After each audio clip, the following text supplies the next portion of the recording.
And they're not going to those little three-wheeled dollies that they stick under the race car to turn it 90 degrees on a dime and slide it back into the garage. They might not have any, because I would think that you should use those. It sure makes life easier. 33 back in, Brian Till. Liz Halliday brings the 33 back in. I just talked to Brian Elder, who's the crew chief. He said they're going in the garage. Now they will change the wastegate on this Lola AER package once they get it fueled. It's going in the garage. The other thing we talked about was tires. And the temperature, the weather may have an issue on whether these teams can double stint today. 47 degrees the track temperature was at the beginning of this event, 31 degrees air temperature, and that is considerably warmer than it has been all week long. So the setups that these teams have may not be proper for this warm weather. Tire issues, we may see them, guys.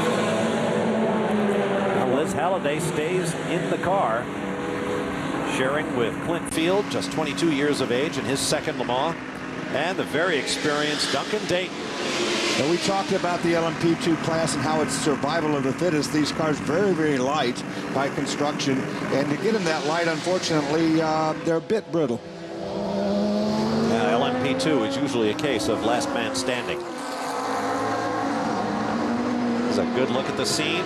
The Carnival that used to be behind the pits has been relocated outside the final chicane, as this whole area behind the race cars, the village as it's known, has been completely redeveloped.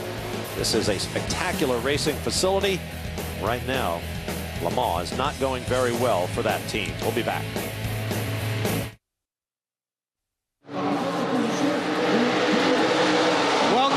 To Le Mans, the two leading Audis are making their first pit stop of the day. It's Alan McNish leading Frank Bieler into the pit stalls. McNish's car looks like they are not going to take tires. Meanwhile, the number 8 squad are setting up 4 tires, so that'll be a call by the drivers. The tire technicians are allowed out here during refueling to check the tire wear and make a call. Right now, I see new tires being readied on McNish. This diesel fuel takes a little bit longer to get into the gas tank. It tends to foam up a little bit, takes about 1 to 2 seconds longer, almost like pouring a beer into a glass. You get a little bit of foam. Pit stop is done. Alan fires it back up. He's away. Right behind him, there's something going on. Right now, everything's clear, though. Bieler away, too. About 2 seconds behind. And no tire change as we welcome you back to the Michelin 24 Hours of Le Mans here on Speed. That was Calvin Fish in the pit lane with Brian Till and Andrew Marriott, with Dorsey Schrader and David Hobbs. I'm Bob Varsha. Well, Brian reported earlier that the temperature is over 90 degrees down there, so double stinting these tires I guess that's what they're going to try to find out, if they can go that far. You saw Frank Bieler wanted to get out as soon as possible. No tire change, so they will double stint those Michelins. And just before they came in, those Audis suffered a narrow escape. Watch this. A car spinning just misses McNish and flies across the bow of Bieler. And that's what I talked about before, David, having both cars running nose to tail. You got them both in jeopardy when that happened. Well, absolutely right. And of course, as I said at the top of the show, you need a little bit of luck. If that had been like 0.2 of a second later, he would have nailed it. From that onboard, you saw a building going by on the left-hand side. That's a famous watering hole known as Le Hunendier, with the name of the straightaway. Oops, the dome is back in. Driver change. Looks like Alex Young going in. Andrew Marriott. Yes, indeed, and Alex Young wasn't ready. Jan Lammers jumped out of the car. He went back in the pits. There was still no Alex Young. And then Alex has obviously not done this kind of endurance racing before. He just wasn't ready. Finally, they've got in the car, lost 2 or 3 seconds there. So a rookie mistake, really, from Alex Young. And the car goes off. Remember, this car is also, it's just stalled, as you hear. And finally gets it off the line, and he stalled it again. So running in 3rd place, and remember it's also had that penalty, that stop-go penalty, and just currently 5 now, yes, and indeed down at Pescarolo. Remember, guys, they are already on a different fuel strategy. One car came in under the first yellow, the other car refueled early because it started with a half-full tank. So don't be fooled, they will do 13 laps.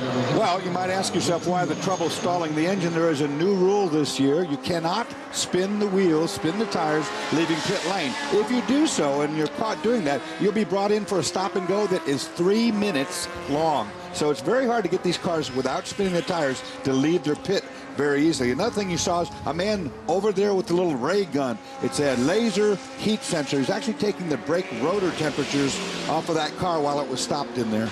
There are some very funny rules in motor racing around the world, but if ever I've read one that just defies common sense, it is this one, that you can't spin the wheels at all leaving the pits. It's really not right. It's just not right. There you see 29-year-old Alex Young from Malaysia, former Formula One driver. There's a number of those in the field. Meanwhile, Darren Turner has brought the 007 Aston Martin DBR9 back into the race out of the garages, but he is 7 laps down unofficially. Now let's go back down to Andrew Marriott. Yeah, right, I'm with Jan. I was here, yeah, just 50 the other day. Tell your young Malaysian driver to be ready when you come into the pit. To tell the whole pit because we just needed to come in early. We have a multi fuel pressure sensor, so I wasn't sure. I just didn't want to take any risk, but if this is all the trouble we have, I signed for it. So, but you got a stop go as well. Yeah, maybe I crossed the white leaving the pit. I really don't know. Could have been the case, but that's the first time we have that here. So okay, I've learned that. Thanks very much, Jan. Thank you. So even veterans like Jan Lammers. Well, Jan Lammers got a few lessons. You don't cross the white line. He just got to watch the telly, and you know that. And also, he did come in early, so it wasn't Alex Young just entirely his fault. Jan Lammers turned 50 earlier this month, which I'm sure he would be absolutely mortified for us to point out. Yeah, he's just a young boy. Well, one of our commentators, who's remain unnamed, is 49 today. Yeah, happy birthday, Greg. You'll be hearing from him later. You'll be hearing from him later on. The running order is McNish and Collard now second in the Pescarolo Judd. Frank Vila drops back to third, 8 seconds behind his teammate, the race leader. Frank Montagny, the second Pescarolo, is now fourth. There you see the gap. They're showing Capello in the number 7. That's not right. It's Alan McNish. Running fifth is Jean-Marc Gouignon in the Courage. Alex Young rejoins in 6th. They had that car up to 3rd, did Jan Lammers, before handing off to his young teammate. Well, he lost that when he did his stop and go, I think, but he and then came in early and had that bit of a disastrous start up there. Marcel Fassler runs a Courage in 7th. They've done a tremendous amount of work on these Pescarolos over the year, and they've done a lot of it to the engine itself. It's a V10 engine, 72-degree V10, and they've actually taken 40 pounds of material off of the cylinder heads, which has reduced the center of gravity of the car quite a lot, because of course the cylinder head sits right at the top of the engine. Switched the gearbox to an X-Track. It's lighter, it's narrower, and the cars are a lot quicker. It's a huge amount of weight. I just can't hardly believe 40 pounds. 40 heads. That's just unbelievable. On an aluminum head already. Right, yeah. Now there you see the top 10. And Alex Young now shown in the 9th spot and a lap down. Now he's changed it again. Down to 12.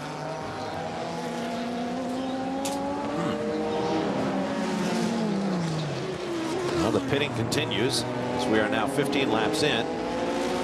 So the leaderboard will be rearranged. Welcome back to the end of the first hour. The Michelin 24 Hours of Le Mans. I'm Bob Varsha with David Hobbs, Dorsey Schrader down in the pit lane. Calvin Fish, Brian Till, and Andrew Marriott are covering things. Now you're watching the number 16 Pescarolo V10 Judd powered machine of Frenchman Emmanuel Collard, the great French hope this weekend. And if this Pescarolo team can come through and win a French effort in victory lane for the first time since 1993 here at Le Mans, this place will go crazy. Here's one of our American cars that have come in. It's the Miracle Motorsports car. Looks probably routine. It's about the time that you would come in. Brian? Dorsey, it is routine. They'll take tires and fuel. Kumo tires, we should note. Only car in the field with those tires. That development coming along nicely. Ian James behind the wheel right now. James won the 2004 American Le Mans Series Prototype 2 category and also won Sebring in 04 and 05. So very experienced at the wheel of this garage chassis. Talked to the team earlier and they said, I don't want to use the word slow and steady, but it's going to be a steady pace for this team. They don't believe they have the pace to match anybody else. They just want to make sure they have the endurance to be around at the end. And in this class, that's what it always has been about, is, you know, just keep the car running and forget about the speed of the car. Just keep it going around. If it doesn't break, you almost always win. Well, they got some sort of problem. Calvin Fish. Well, the number 90 White Lightning team is in the pit lane for the first time today. Jörg Bergmeister did a tremendous job in their opening stint. There's going to be Nick Jonsson, the Swede, making his first visit here to Le Mans. And this team is currently running second prior to this pit stop. Just for the team tyre strategy, they said during the day, very difficult to double stint these tyres, so they're going to certainly be changing them here. But during the night, they're hopeful that they can then get a double stint out of these Michelin tyres. So the Jacks, they're a little bit lazy getting up. The guns are immediately on. Just to recap the rules here, refueling has to be completed with the engine off before any other servicing can be done other than the driver change. That Jack went down a little bit early there before that left rear was tightened up. Hopefully that is not a problem for Nick Jonsson. Porsche has a glorious history here at the Michelin 24 Hours of Le Mans, and that particular team has a pretty glorious history with Porsche here, reigning champions in the GT2 category. They're your 4 class leaders. We'll take a break and return live here on Speed. Tonight on Speed. The greatest automotive endurance race in the world is back. 24 Hours of Le Mans. Big slip right there. Unbelievable. Whoa. Grueling, intense, unmerciful.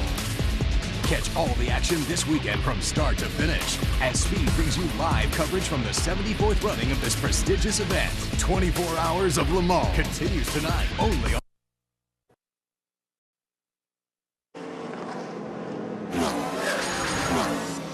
You know, there's one race that you look forward to all season, you know, especially in the off season when you're training, and it's Le Mans. Seldom in your life, when you look forward to something for as long as I have, does it exceed your expectations, and every part of this event did just that. It's the first time, and I'm kicking myself, like why I didn't come here like 10, 15 years ago.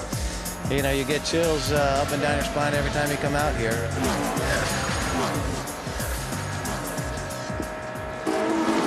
First hour highlights, and as the tricolor flew, Alan McNish led this 50-car field into turn 1. Look to the left, though. There's Jan Lammers, the Racing for Holland Dome, making a move, and then Fabio Babini caused the first full-course yellow. A massive accident from one Aston to another, and quite a substantial oil leak on the 007 pole-sitting GT1 car.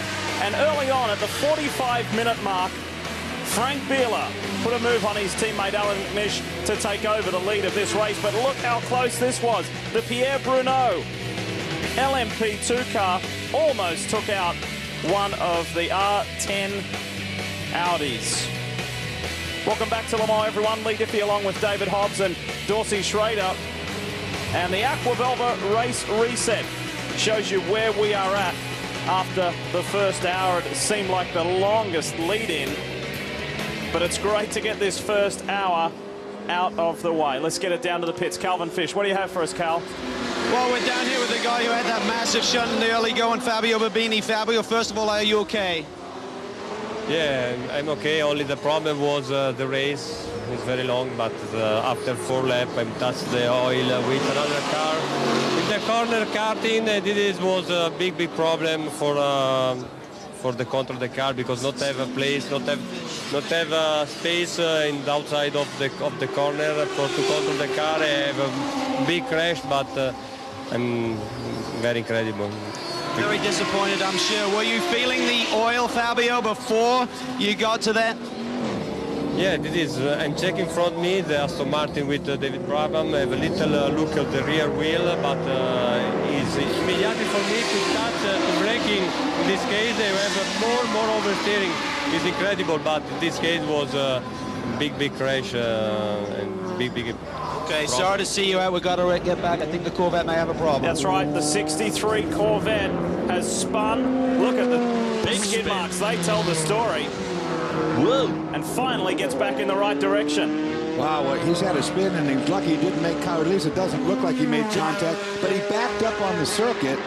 It's usually not a good thing. Of course, he had to get room to spin that car around. Well, I wonder if he got caught up in some other traffic. It's not like him to be making just a mistake like that. Well, we caught it at the end, unfortunately, right there, but the car was totally backwards. Here the guys get ready. Probably going to do tires, maybe flat spots, I would assume, Lee. Yeah, that is a scary place to have a spin here at Circuit de la Sarthe. But Johnny O will bring that car in.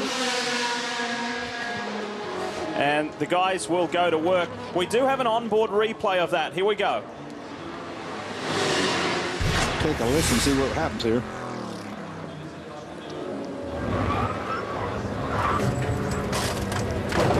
Yes. There was contact. There, I thought I saw a dent in the guardrail, but you don't see much of a dent in the back of the Corvette. That looked like almost like a cold tire. Do you know what I think he it? was trying to do? I think he was trying to stay out of the way of the Audi, and he got offline, and there's a bit of dust and rubber collecting there already. The old clag is starting because there's a long way to go yet. And I think he just lost concentration looking in the mirror for the Audi. Well, we've got Brian Till, Calvin Fish and Andrew Marriott in pit lane. The boys will update us as the Corvette team go to work to assess it. How does it look, Calvin? Well, Johnny O is staying behind the wheel. I just had a quick word with Doug Feehan. I said, what caused it? He said he had been reporting some kind of steering issue on the car, so they're certainly going to be taking the car in. There's a little bit of damage here on the rear clip where he made contact with the tire wall. I assume, I haven't seen the pictures, but they're going to get this thing fueled up. They're going to spin it around and put it back in the garage and effect some repairs here. Johnny looks like he's going to stay in the car, but these guys can work miracles. But right now we're seeing the Aston having problems early and the Corvettes. We didn't see that last year. Well, talking about steering issues, that's just superficial. That body damage won't do anything to the car, and it didn't hit on that rear wheel, which is good.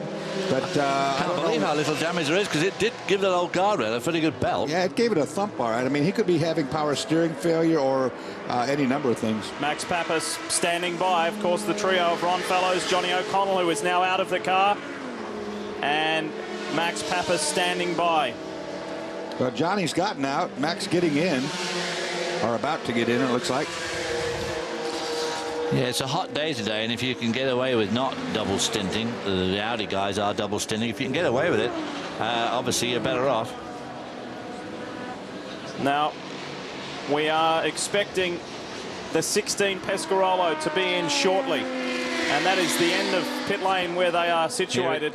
All the way down at pit in. They are the first two garages in this very lengthy pit lane here at Le Mans.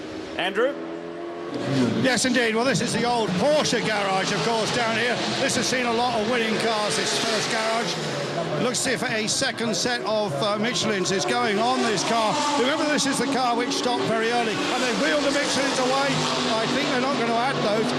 Very interesting, these Michelin tyres that are going on to the Pescarolo, if indeed they do, were developed for the new Audi. They are taller and larger than the tyres which were used last year, and indeed Pescarolo have had to change all the mud guards of the car, if you will. No tyres required. Manu Collard goes out, and of course that car on a different fuel strategy to the Audi. So very good pit stop there, and they're happy with the tyre wear too. This is the car that took the fight to the Audis last year until a gearbox problem took them out of the fight for the lead. Can they go all the way this year? Of course, the mud guards that Andrew is referring to are the fenders in the United States. Right, exactly. And there's those big bulbous fenders at the back because the tire's taller. Well, let's get an update on Corvette. Calvin is there with Johnny O'Connell. Well, Johnny's just giving a report here to the engineer. We'll try and listen here. Just got away from me, so... Other than that, it's pretty good. I mean... Wasn't loose? You just got loose? It was starting to go loose. No, for the most part, we were good. So, Johnny, big problem out there, mate. What was going on? You know, we try and get out of the way here so the boys can work. We've got a really good car, and getting towards the end of the stint on those tires, and to be honest with you, I don't know whether I got into something or it just got away from me. I mean, it just real slow, lazy spin that I didn't think I was going to have the room there to catch. So, you know, hopefully these guys can get it fixed pretty quick. I saw the Audi's coming up behind you. Was that an issue at all, Johnny, or were you just doing your own thing? No, I was doing my own thing. I wasn't worrying about those guys too much. And, you know, and we got, you know, our guys spotting, letting us know where they are. But, it's, you know, it's frustrating. I feel bad for all the guys that, you know, work so hard. You don't like to get into your, you know, first 1.5 stints to do this, but better now than later. We got plenty of time to go here, and who knows what's going to happen. All right, mate, hang in there. Well, we heard him talking about the car being loose. It was starting. He told his engineer that the car was starting to get loose toward the end of the fuel or the stint on those tires. So that's something we can watch as the race goes on. That was, you know, pretty early on to have the tires going on. Well, exactly. That means there'll be no double stinting, or looking unlikely to be double stinting. The view from the front. This is race leader Alan McNish. And just look at the speed differential between the LMP1 car and the GT2 car. That's one of the Pano's. See how it suddenly magically disappeared there? I know. I love that new camera angle, by the way. There's a new company in charge of the worldwide feed here at Le Mans this year, and they've done a good job in relocating some of the camera positions as Alan whips by one of the Spiker Squadron GT2 cars. We've got a very slow-moving red. Is that the leader? Yeah. Is that the 87 car that's... It's the red Ferrari. I didn't get the number, but it's limping along there, and that's why that waving white flag is a slow-moving vehicle flag.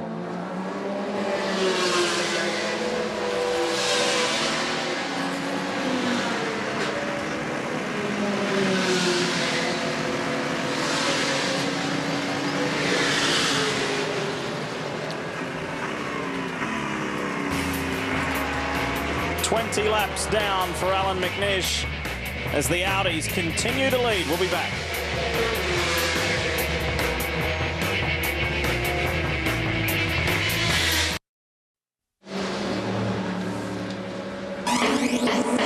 Speed's coverage of the Michelin 24 Hours of Le Mans is brought to you by the all-new 2007 Lexus ES350. The car that asks, is it possible to engineer desire? By new and improved Just for Men hair color, targets only the grey. Ain't nothing like it. And by Aquavelva. Aquavelva keeps your face toned and fit. You know what women say? It just feels better with an Aquavelva man. Well, Dorse, you can take the hair color. David, you can take the Aquavelva, and I'll take the Lexus. Absolutely, yeah. Thanks a lot. I don't think I came out on that. If you have the Aquavelva and you have the hair color, then you can get a Lexus. The Lexus. Exactly. Back to things here at the Michelin 24 Hours of Le Mans. And we get a look a little further down the order at one of our American teams, the Asemco Motorsports, Celine, the trio of Johnny Mollem, Terry Borchella and Christian Fittipaldi. And wasn't that telling earlier when Christian said, after the fabulous career he's had in both Champ Car and Formula One, he's even done a little bit of stock car racing, to say he's kicking himself he's left it this long, that this is his first appearance at Sarthe. Well, Johnny O'Connell said, you know, makes the hair on the back of his head, you know, go goosebumps all over when he comes here. But there is something about this place. There's no doubt about it. It is an awesome track to drive on. 63 back out on track with Max Pappas behind the wheel. That's a good sign. It wasn't a good sign seeing it spin and crash into the barrier, but the Corvette boys can fix cars like no other, and Max is on his way. And speaking of Pappas, as we continue to watch the Asemco Celine, Pappas said he had the scariest drive of his life the other night during that wet qualifying session. He said his foot was buried to the floor, but he couldn't see anything. And he said he thought he was in the movie Days of Thunder. He said it was fog clear, and he just had to believe himself that he was going to be okay. Talked to Marco Werner as well. Several drivers actually who said that they've done some paving on this racetrack and it's brand new, and when that rain came out the other night, it just turned into a skating. And Marco said it was the scariest drive he'd ever had his entire life. Almost crashed the car. He said he saw flame, which was the downshift valve, was a tailpipe, was about 1 foot in front of his car. He never saw the car, just the flame. It's a massive weekend for the 64 Corvette. They are going for the hat trick of class victories, and Ollie Gavins with Cal. He is, and they've also got a remarkable record going on over in the States with 8 consecutive victories. But Ollie Gavin, great opening stint now. Are you surprised the problems we're seeing with some of the other GT1 cars falling off the road? Well, it is it seems to be very tricky out there at the moment. Every corner, every lap has a different characteristic. Sometimes it'll have a lot of grip, and the next time coming around, you'll be sliding all over the track, and the braking zones are quite tricky. It seems that there are a lot of people either putting oil down or fluids down or going off the track, dragging stuff back on. So you have to be really paying attention with the marshals, looking and seeing on the track. And I know for sure that Mulsanne corner in Arnage is very bad at the moment, so I just warned Olivier about that. But the start was a bit crazy because there was a P car that was very slow, or almost stalled, I think, and it bottled Darren up. So I then nipped to the left to pass Darren, and I just borrowed Pedro. And then I had a bit of a look on the outside of Pedro coming into the first chicane, and I thought, well, it's a long race. There's a long way to go. Don't risk anything right now, just staying behind him. We seem to just about have the legs on them if we needed to push. The boys got us to lead in the pit stops, as they always do. And, you know, managed to just pull a little bit of a gap. But I think it's going to be tight, nip and tuck all the way. I can't see that there's going to be any let-up. It's going to be flat out for 24 hours. All right, mate, get some rest. Thanks. Just a quick update on the other machine. The 63 car is now back on track. They had to change out the rear wing and the tow rod end. So a little bit of a problem, but quick repair here by the Corvette team. Let's go to Andrew. And repairs here on the number 50 car as well. The scarlet red Ferrari car down is out. The veteran Bornhauser is in. Something a bit lucky here. It's tore up some of the rear bodywork, as you can see. But just above that bodywork, there's a little sticker, boys. And I think that this is a rather dodgy website. I'm not going to give you the web address, but it's something to do with a girl called Julie. Over to you, Brian. Do you know Julie? Negative, Andrew. I do not know Julie, but what I do know is that the 009 Aston Martin was in during that last break. Thomas Inga stayed in that car, tire and fuels only, and that is significant because if you'll remember last year, drivers in those Aston Martins suffered significantly from the high temperatures in that cockpit. Now, the team has done a lot to reduce that temperature this year, directing a lot more air through the front of the car and cooling those drivers. It seems to be paying dividends. It is over 90 degrees out here on the racetrack, and it's got to be well over 120 in the car. Pedro Lamy stayed in, I should say. So it's Audi 1 and 2, McNish and Biela, Montagny for Pescarolo on screen on the right-hand side as he comes by the Chamberlain Synergy prototype, and his teammate Emmanuel Collard is third, followed by the Courage Mugen in fifth place. The trio of Jean-Marc Gounon and the two Japanese drivers. It was interesting to hear what Oliver Gavin said then about the track, because I've been watching the scoring monitor here, and everybody's best lap compared to what they're doing right now are significantly different. The best lap that the Montagny did was a 3:36 early on. He's now doing 3:41s. Collard did a 35. He's now doing 45. The Courage, number 13, doing 48s as was doing 38s. The only guy that doesn't seem to be oblivious to the whole thing is Alan McNish, who's just done a 3:35. His best is a 3:33. So the track does seem to have slowed up a lot, and it seems to be affecting the bigger cars more than the prototype one. And remember, some of these guys on double stints, particularly McNish, is on a double stint on his Michelins, so you would expect some fall off. But some fall off anyway, yeah. But obviously there has been some oil and stuff dropped around the track. There you see Alex Young in the dome that was running so well it was up to third, then had the drive-through penalty. Then Jan Lammers came in early because he thought he had a puncture from the puncture sensor, and it wasn't, and of course nobody was ready for him.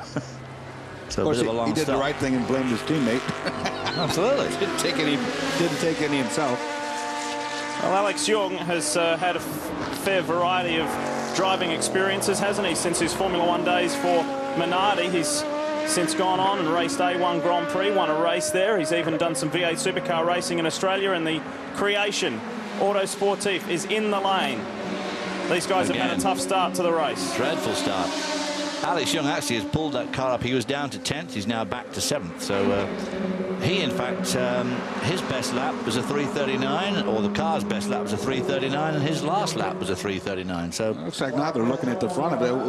We reported rear brake problems and sat there for quite a while now. Now they're not working on it at all, so I'm not sure. Well, they had all the master cylinders off, didn't they, for all the brakes, so... Montagny's in. This is the 17 Pescarolo. Andrew is standing by.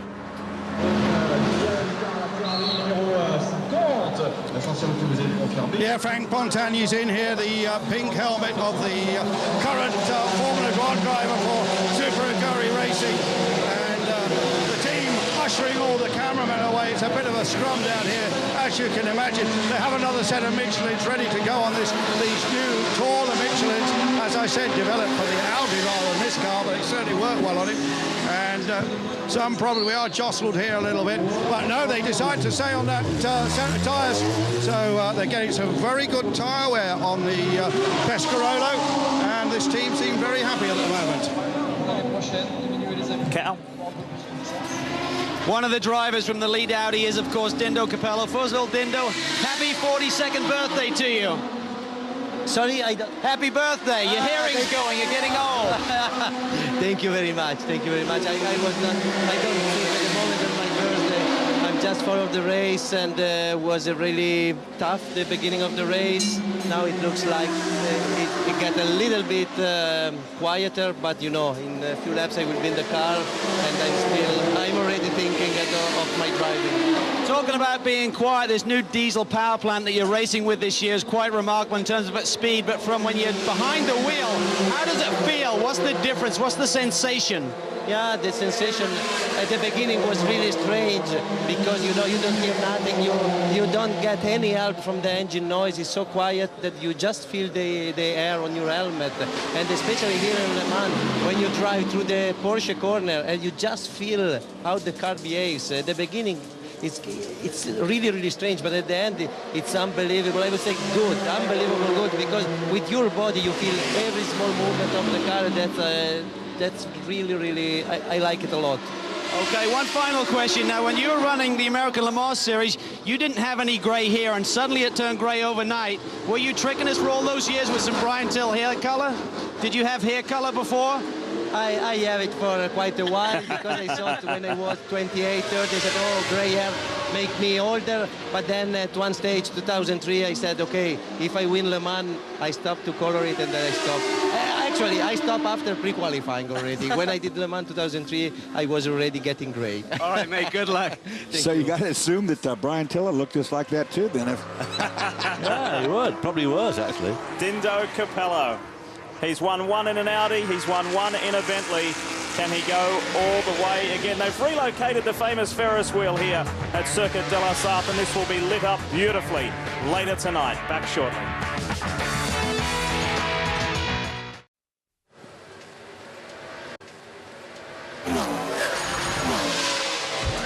The combination of front-engine cars and 24 hours of intense racing at Le Mans, especially in hot weather, can mean some brutal conditions for drivers. Just ask Justin Bell, who suffered heat exhaustion after getting out of his Corvette in 2000. David Brabham was another example after he got out of the Aston Martin DBR9 late in last year's race, when temperatures inside the cockpit allegedly reached upwards of 170 degrees Fahrenheit. Yeah, I've never experienced anything like this in my life. It's just so incredibly hot in that car at the moment. And my right leg just cramped up, seized up. I couldn't do anything with it, so I just had to come in and change driver. It's just way too hot out there at the moment. And as a result of that, and many other examples, the ACO next year are trying to mandate air conditioning in closed cockpit cars. David, your thoughts? Well, it's going to be very, very difficult to achieve it correctly. Obviously, a street car, probably at the worst set case of, might have an ambient temperature inside of about 110, 120. If you're going to try and cool down a car that's at about 170, which is full of holes, and everything in the car is red hot. It's not insulated in any way, shape or form. The pedals get hot, the tunnel is red hot, the floor's hot, the steering wheel's hot. I don't think it's going to work. I think we're going to have to, you know, really concentrate more on keeping the driver cool with driver cooling equipment, a cool seat, a cool hat.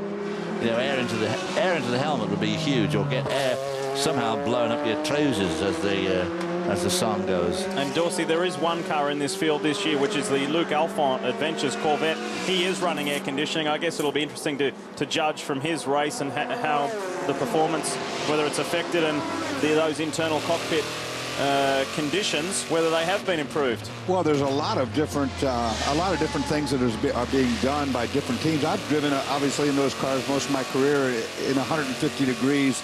You know, we wear cool suits, there's driver aids with helmets and so forth, all that being looked at. But the ACO is way out of bounds with what they want. They want to keep the temperature of the inside of the car under 38 Celsius. Which won't happen. It'll never happen, because you park your car out in the parking lot with the windows up in the summer, you'll probably hit 45 Celsius somewhere in there.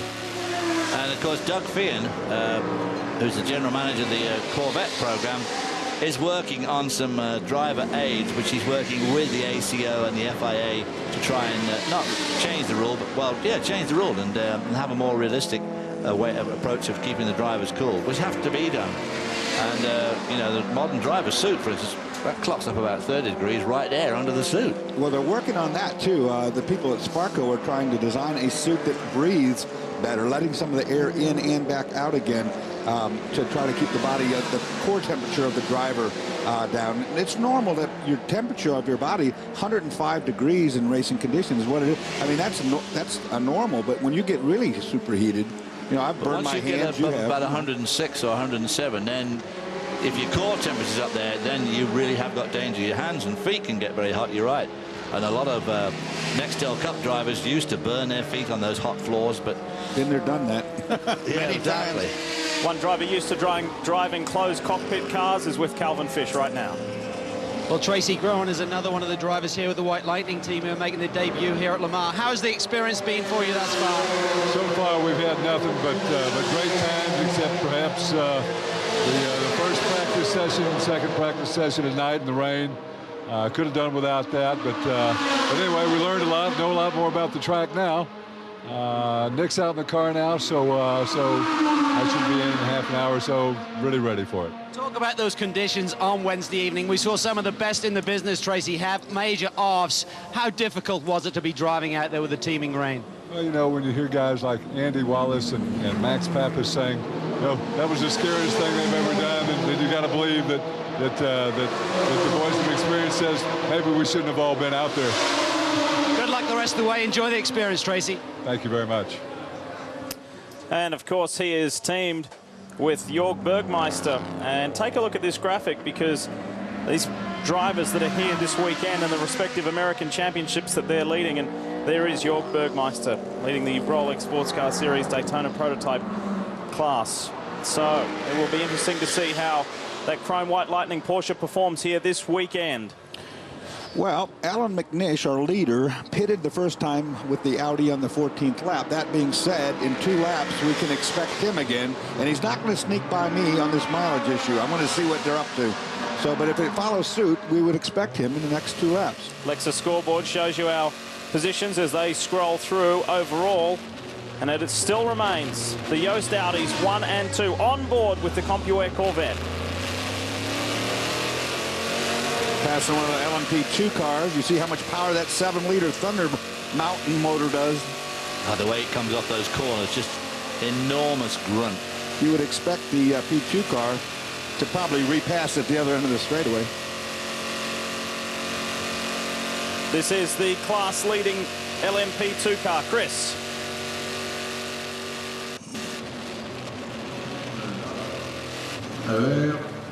We'll get it back to Chris Neville in just a moment. Tommy Erdos has done a brilliant opening stint, and this is the class defending car as well for RML. Changed to the AER engine this year, though. It is a very strong combination of Tommy Erdos, Mike Newton, and former overall winner Andy Wallace. But that AER engine is yet to make 24 hours in competition. It's done so on the dyno, but never in competition, not yet. Of course, it's pretty small, 1.9 litre, call it 2 litre, turbocharged 4-cylinder. It has to do an awful lot of work to drag the car around here at speed. Traffic jam coming down the straightaway. And that's the sort of thing that you can come unglued in when you're lapping a group of traffic like this. They're all watching each other. They're concentrating on the guy they're trying to pass, and you can come sneaking up behind them.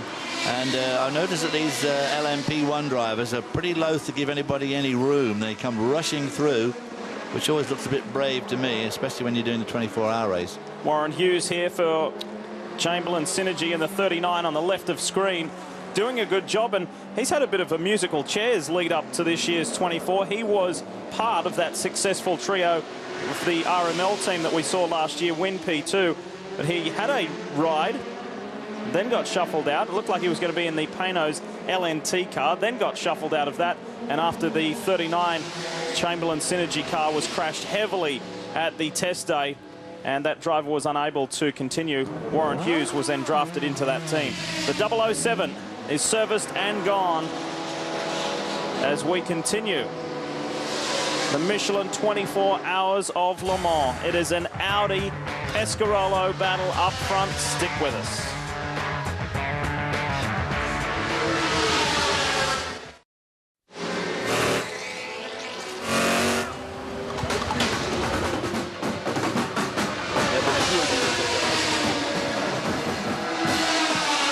In addition to the test day and, of course, the race, there are a couple of other things well worth seeing during this festival of Le Mans. One is scrutineering, the other is this, the Drivers' Parade on Friday. It's a day off, so to speak, at the track, and the drivers and teams head to the town, and just look at the amount of people that turn out to support the drivers in the town square. It's a wonderful atmosphere, and we've done our best to sample as much of the food and drink here as we can in Le Mans, and it's been a wonderful atmosphere all week long. Welcome back to Speed's continual live coverage of the Michelin 24 Hours of Le Mans, and this is your race leader, Alan McNish. He has a 30-second lead over Frank Bieler, the sister R10 Audi. And so far, so good. He's cutting his way through the traffic, no problems today.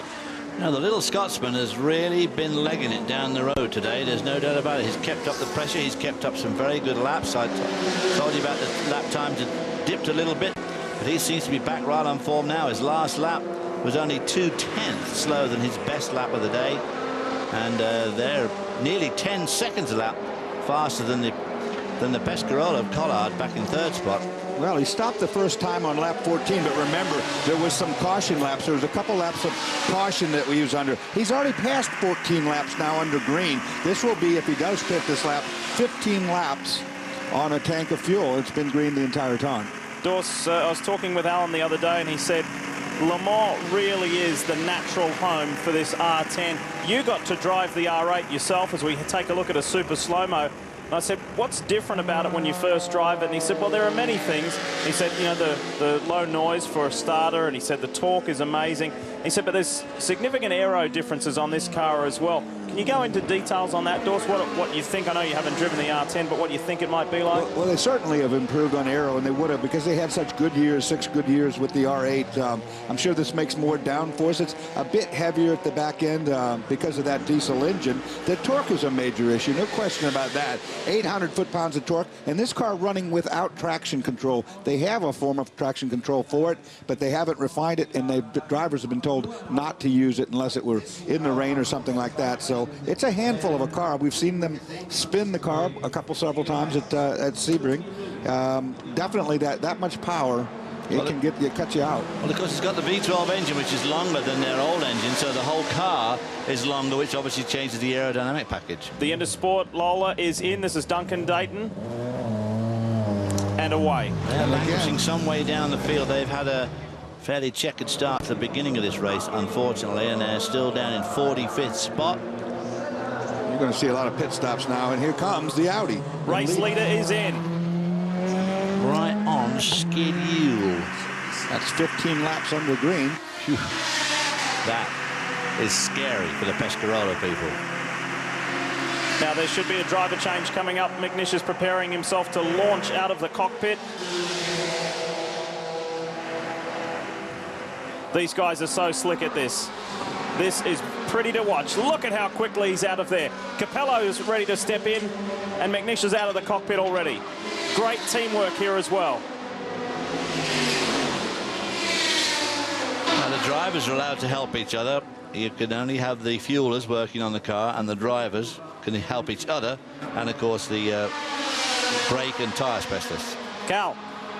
Well, certainly now the door has been opened in terms of what mileage they're getting. That's a 15-lap stint there for Alan McNish.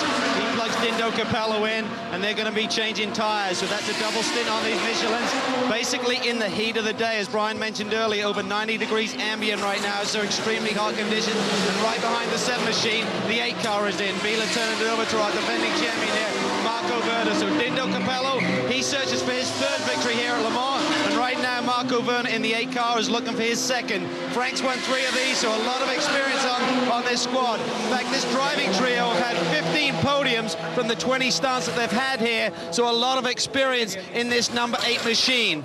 The differential on this car was also changed after the morning warm-up, so they saw the problem on the 7 car and said, we may have the same problem over on the sister car, so that was really precautionary. Great stop by the Yost team. Marco Werner underway. And in that opening stint, Frank Biela has set the fastest time of the race thus far at a 3-minute 32.691. So the German has done a good job from one German to another. Werner is on board. And of course, that marvelous victory for Marco. It was great to see him finally get a Le Mans victory. And he's in search of his 2nd. David, what's it like when you begin your first stint of the race in Marco's shoes right now? Well, of course, there's a huge responsibility on the shoulders because the other guys just successfully got through some of the hairiest parts of the race, which is the start when people tend to duke it out and everybody wants to win on the first corner. How long does it take you to get up to your rhythm, though? It doesn't take long. These guys have done so much testing and so much practice in these cars that it doesn't take them long. The tyres aren't officially heated, but they are warmed before they go on the car. So it just takes you a lap to settle in, and then on a nice evening like tonight, he's in for a nice 2-hour drive. The first accomplishment you got to do is get out of pit lane without spinning the tires, or you get a 3-second penalty. I know, it's new dumb rule that they got. And anyway, I talked to Alan McNish, and he said, you try coming out with 800 foot-pounds of torque and not spinning the tires. It's not that easy. Not spinning the tires or stalling it. Or stalling, that's what he said, stalling it. Which is what happened to Alex Young, of course. Major issue. These cars, these R10s, are equipped with traction control, but they are choosing not to use it here at the 24 Hours of Le Mans. Too much shock on the drive line is what I'm hearing. You know, it's just too abrupt, and it will break other things, so they'd rather not even mess with it. It's not refined as much as maybe they might like to see. Obviously, anytime you start your stint, the key thing you've got to have is information from the previous driver to tell you what the track situation is like. All right, let's get it down to Calvin with Alan McNish. Alan, great opening stint there. How is the race car? During the opening stint before the first fuel stop, Frankie went by. Any problems with the car? No, none at all. I just got caught in traffic in the middle of Indianapolis. And Frankie, I saw was on my right side, but I didn't know whether he was down the inside or not. So I just gave enough room that 2 cars could fit round. That allowed him to get the power down and come out because I was on the dirty side. But then once we got into the second stint, the car got better and came towards us, and I was able to sort of get the foot down a bit. What were you feeling in this morning's warm-up where the car had to come back to the garage and have some things fixed? What were you feeling from the driver's cockpit? Obviously, the warm-up's the last chance you've got to verify the car before the race. And so I think for everybody it was a little bit of a nervous moment, but saying that, we had that in Sebring and we came back from that one, so I knew we should be okay. Been a few years since you've won this. Is it great to be on the squad with Tom finally? Yeah, well, with Dindo, Tom and I think we've got one squad that's got one goal, and that's to win. No egos, no reason to try and prove anything, just to win. All right, mate, good luck. Thank you. There he is, Alan McNish. First part of his 24-hour job is done. A very successful start as he hands over to Dindo Capello, and Biela hands over to Marco Werner. The Audi Sports squad are looking strong. Time to leave Circuit de la Sarthe just for a moment, and we leave you with the top 3 in our respective classes.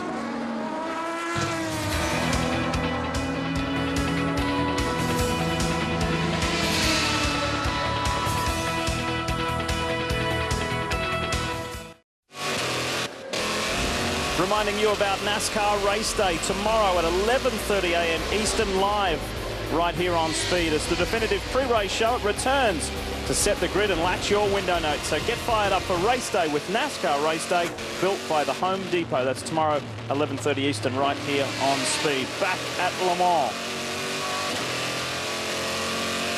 And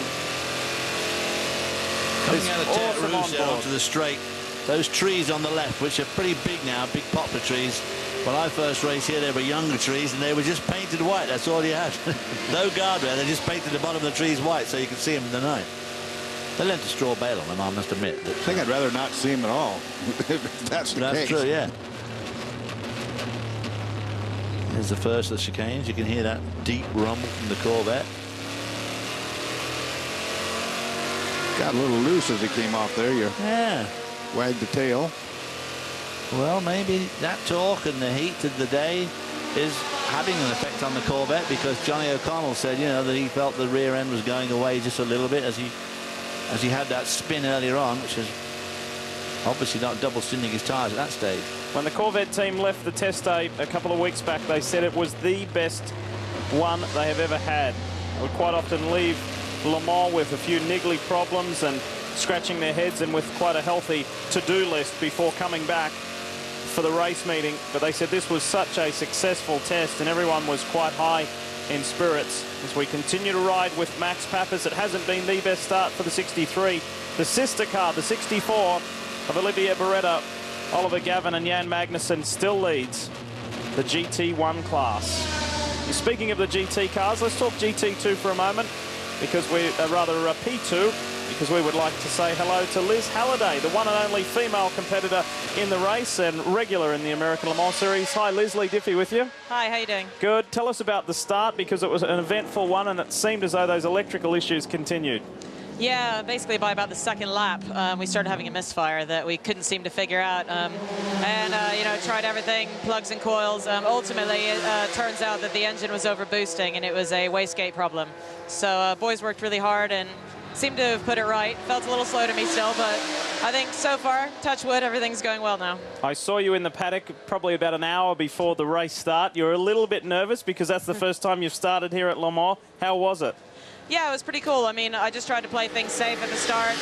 Wasn't going to get in any trouble. Obviously, by about the second lap, I was having trouble already. So unfortunately, that's you know, short-lived. But you know, still really awesome to take that start and be in front of everybody and for my team. Well, not only are you good at motorsport, you're also an accomplished equestrian. Tell us a little about your efforts with the equestrian side of things, because it's an interesting mix that you have going. Yeah, I'm also a 3-day event rider. Oh, there we go. Nice. Well done, boys. My horses are famous now. Oh, my goodness. Well, she had the front wheels wow, off cool. on the road and the horse. Very nice. Well, how do you get those horses not to bite you? They always want to bite me. Well, that one you've seen in the pictures, he can be a bit grizzly at times, but as long as you give him lots of treats, he's pretty happy. Now, you've got an event coming up, haven't you, shortly? I do. I've got an event next Saturday with but 2 of my horses, so going to be straight back home and straight back on the horses. Well, listen, we wish you the best of luck for the rest of the race. I'm sure it's not the last time that we will talk to you throughout the 24 hours. Go and enjoy a short rest, and we'll talk to you soon. Great. Thanks a lot.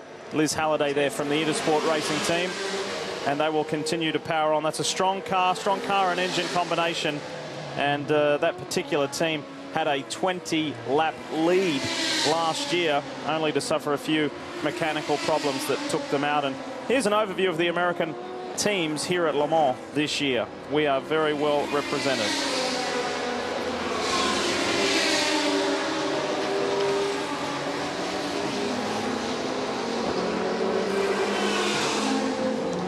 Well, there you see the 63 car of Corvette with Max Pappas at the wheel. It's down in 37th spot after that long, lazy spin. See the damage O'Connell had. Damage on the bodywork at the back. They didn't even repair that, but unfortunately they did say they put a tow link on, so it did hit the suspension. 16 is back in, and Emmanuel Collard out of the car.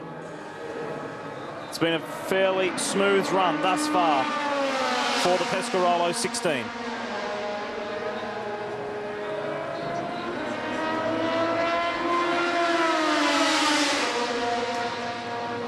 Looks to me to be Eric Comas climbing on board. And the big news with this team, I'm sure the boys mentioned it a little earlier, was Jean-Christophe Bouillon, who was meant to start, fell over at home. I think he was putting some curtain rods up or something like that, broke his wrist, and the team, and he stalled it, finally gets going. The team tried Christophe Bouchou, former Le Mans winner, and they said that he wasn't up to doing the quick times, and they drafted in fellow French driver Nicolas Menassion from the Creation Auto Sportif team very late in the piece. The 7 of Dindo Capello has an 18-second lead over the sister Audi. We'll be back.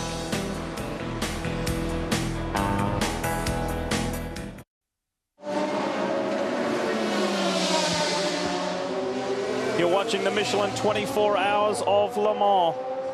And this is the 8 for Joost Audi of Marco Werner, former American Le Mans Series champion, chasing the sister car. There's only a deficit of just under 17 seconds. As we take a look at a Valvoline race reset, here are your respective class leaders. The Portuguese driver Miguel Amaral leading the P2 class. It is the Corvette, the one that is going for 3 consecutive class victories, leads the way in the Scuderia across Ferrari 430 of Andrew Kirkcaldy, who leads the GT2 class. So that's how things stand at the moment. And it's been a fairly interesting first 2 hours of the Michelin 24 Hours of Le Mans. It is still very much the battle between Audi and Pescarolo up front. And speaking of Pescarolo, here is the 16. Eric Comas has just taken over from Manu Collard, who we know so well in America from both the American Le Mans Series and the Rolex Sports Car Series. Has done a lot of racing in the US. Has been a class winner here at Le Mans, but is in search of his first overall victory.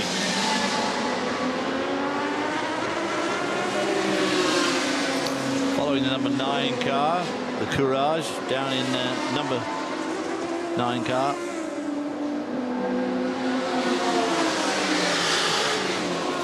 I mean the 5 car that's running in 9th. We knew what you meant. Yeah, well, you know what I was trying to say. Harold Premat behind the wheel of that Swiss Spirit Courage, and they're doing a pretty good job actually to be in the top 10 at this early stage. The Pescarolo so far has not been able to match fuel mileage with the Audi, which we knew that wouldn't be the case, but it's 2 laps different. It stopping those Pescarolos about every 13 laps, and of course Alan McNish went 15 last time around. 2-time World Rally champion Sebastian Loeb suiting up. Crowd will go crazy over this one, won't they? Oh, absolutely. This guy has created such a stir here, and it was the same situation last year as well. Just so much interest in him, and we're very fortunate here at Le Mans this year to have a current World Rally champion and driver and a current Formula One driver, not only in the same race, they're in the same car. And it's French. And they both happen to be French. And he is about to take over from Frank Montagny.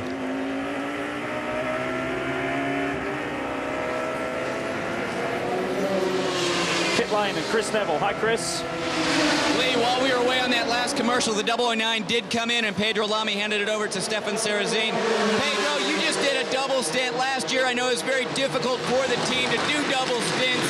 Today's another warm day, but this year you look a little bit fresher. Yeah, it looks like that we can survive with double stint with the same tire, so we will try to do whole race. I mean, now it's hot. I think when we get a bit cooler, it will be better for us. We will see. You were chasing down the Corvette number 64 there. Can you guys run pace with them? Were you expecting this pace? Well, we changed the tires different timing, but we didn't expect that they were so fast after qualify.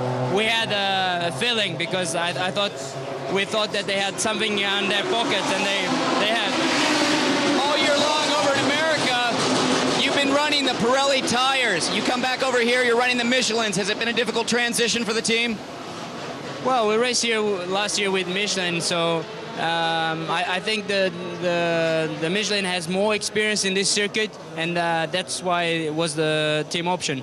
Good luck. Thank you. Pedro Lamy, he has raced some beautiful machinery here at Le Mans over the years. As we bring you up to date with the highlights of the first 2 hours, it was Alan McNish that took the tricolor and led the field up the main straight. Jan Lammers was quick to pounce on Jean-Marc Gounon and make his impact there. And speaking of impact, what about this? Fabio Babini in the BMS Scuderia Aston. And then to the works Aston, Darren Turner was on board the 007, and a severe oil leak put them into the garage very early. At the 45-minute mark, Frank Bieler took advantage of Alan McNish getting caught in the traffic and whipped on by early. That was a neat move. And then the 20, Pierre Bruno Pilbeam, almost took Frank Bieler out as he split the two Audis. Take a look at the second hour. You're on board with Johnny O'Connell. Watch and listen.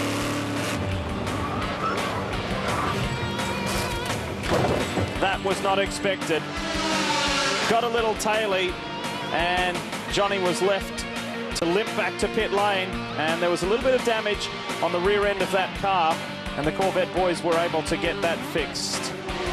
So good work from those guys, as it's just a little after 7 p.m. local time here at Circuit de la Sarthe, as we take you to the class leaders in our respective classes, the two prototype classes, the two GT classes. That's how it stands at the moment, as we flip over and show you the top three in each of our GT classes at the moment. The boys,